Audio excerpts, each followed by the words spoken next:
Hi, I'm Ernie. And I'm Tim. And we are the makers of Hot Ash.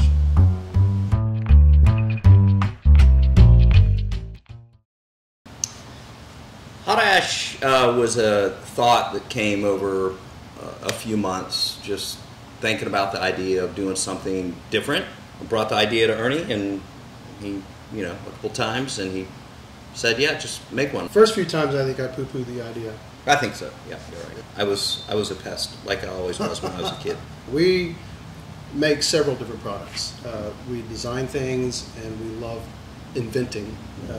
That's what we do. We've invented things that apply to the medical world, to diagnostic world, and scientific stuff. And so when Tim came with this idea, we kind of batted it around. In hindsight, looking at it, there are a lot of real cool technologies that go into this, even though it looks like a little simple product. As Tim started to invent and think about it and make some prototypes, I got to be really excited about it. I think you caught the bug. Yeah, I caught the bug.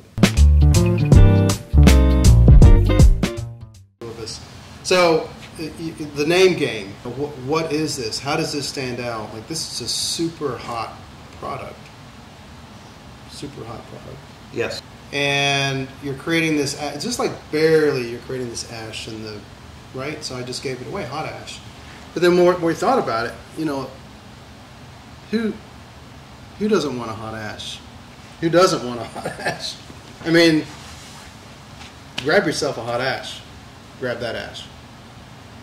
Yeah. And the I look at it a little bit too, is that's all that's really left is ash. There's no hot coals what else matters? Left. There's no anything else other than just a little bit of hot ash.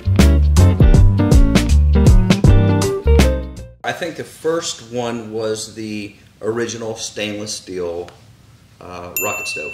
It's a little heavy, but it is like a tank. And we have videos of you driving a pickup truck over there.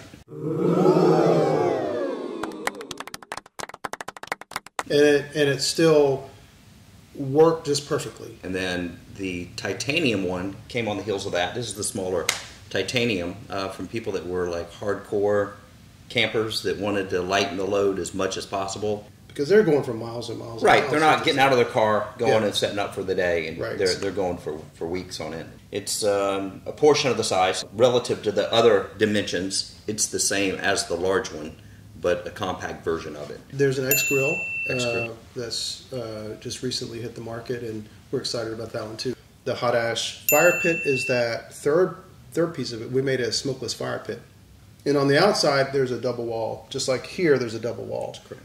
On the outside, that air is heated to a super hot temperature. So the outside, we've measured the outside, it's like 500 degrees. The inside is over 1,500 degrees. The probes that we put inside this thing melted. It was over 1,500 degrees on the inside. That's right. And then in this chamber too, because it's so hot and intense, everything burns down to just minimal ash. Just everything is consumed. So it's a super efficient way of burning and heating and cooking. Right, absolutely.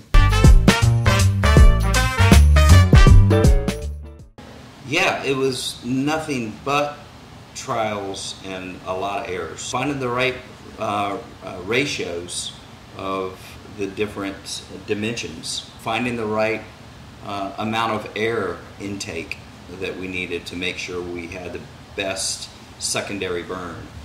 So a lot of that was trial and error. Tim is like the ultimate infant. He's like the MacGyver of our company. You give him like a string, a roll of tape, and say, take us to the moon, and he'll take you to the moon. It might take him a little bit, but he'll take you to the moon with that. Well, we just don't want to be defeated by a piece of metal. We want to win. He doesn't. We want to win. I want to win. He wants to.